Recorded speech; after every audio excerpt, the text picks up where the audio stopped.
Assalamualaikum warahmatullahi wabarakatuh.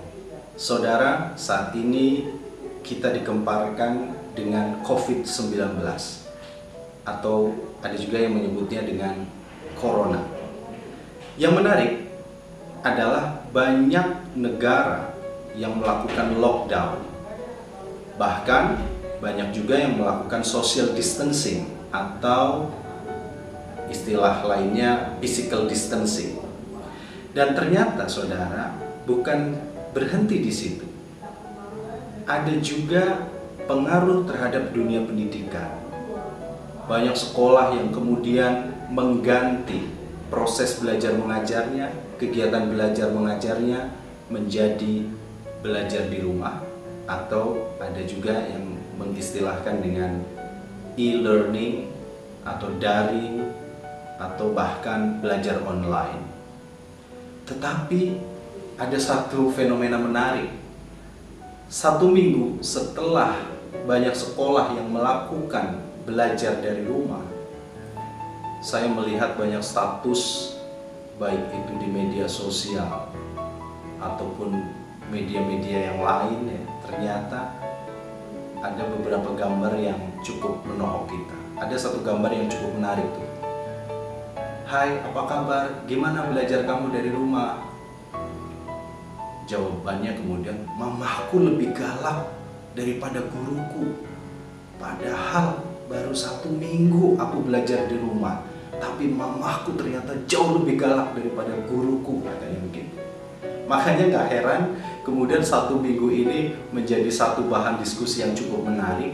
Bagaimanakah pola belajar di rumah yang kemudian efektif? Bahkan ada lagi statement yang cukup menggelitik kita. Allah menguji hambanya sesuai dengan kemampuannya, tetapi tidak dengan guru atau dosen. Menguji muridnya melebihi kemampuan muridnya. Ini adalah satu fenomena menarik, di mana ternyata banyak siswa, banyak mahasiswa yang merasakan efek dari belajar di rumah ini.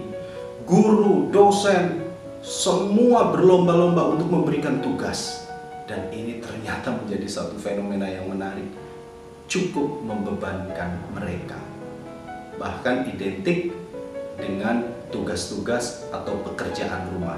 Padahal kalau kita belajar dari sejarah PR itu sebetulnya dimulai sekitar tahun 1900-an.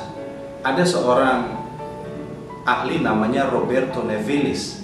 Ini yang pertama kali konon katanya menemukan istilah pekerjaan rumah atau homework, di mana Roberto Nevilis ini tinggal di Italia dan ingin agar muridnya setelah pulang dari sekolah kemudian tetap memahami apa yang diajarkannya di sekolah.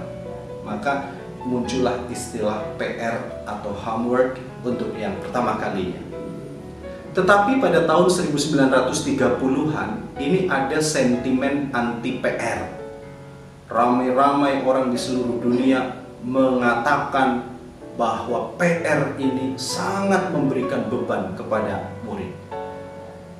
Dan yang cukup menarik lagi, pada tahun 1986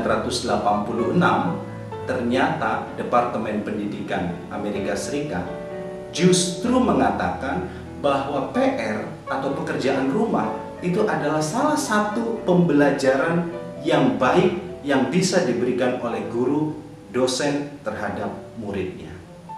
Maka melalui kejadian ini saya ingin menyampaikan kepada seluruh pendidik, seluruh guru, atau bahkan mungkin dosen, bahwa bijaksanalah menghadapi situasi seperti ini.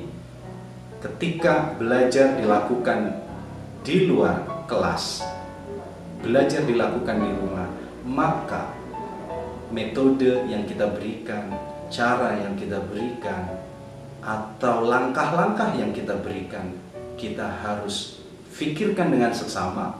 Jangan sampai justru malah memberatkan murid kita. Jangan sampai memberatkan mahasiswa kita.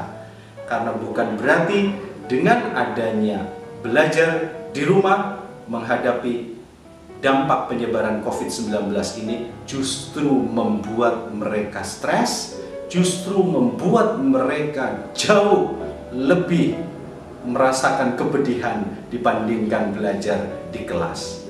Maka kita bisa banyak melakukan cara. Kalau misalnya ada lembaga pendidikan atau sekolah yang kemudian belum melengkapinya dengan teknologi yang memungkinkan, maka bisa menggunakan media sosial misalnya, kita bisa menggunakan handphone.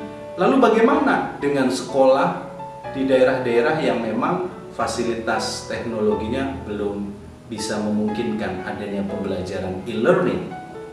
Maka kita harus pertimbangkan dengan baik. Karena tidak semua siswa kita, tidak semua murid kita, tidak semua mahasiswa kita itu memiliki perangkat-perangkat teknologi, apakah itu smartphone, apakah itu internet, laptop, dan lain sebagainya. Maka melalui kesempatan ini saya ingin mengajak kepada seluruh guru, kepada seluruh dosen, bijaksanalah dalam menyikapi pembelajaran di rumah dalam rangka menghadapi upaya minimalisasi terhadap dampak penyebaran COVID-19. Selamat bertugas untuk seluruh tenaga pendidik, untuk seluruh dosen di Indonesia, dan untuk Anda para murid, Anda para mahasiswa. Anda tetap semangat belajar. Change of behavior, bagaimana Anda mengubah tingkah laku Anda, itu jauh lebih penting dibandingkan Anda mengetahui konten ilmu itu sendiri. Sekali lagi, selamat bertugas. Mudah-mudahan Allah Subhanahu wa Ta'ala memberikan kesehatan, perlindungan, dan mudah-mudahan whatever will be, life must go on. Apapun yang terjadi, hidup harus terus berjalan. Terima kasih. Wassalamualaikum warahmatullahi wabarakatuh.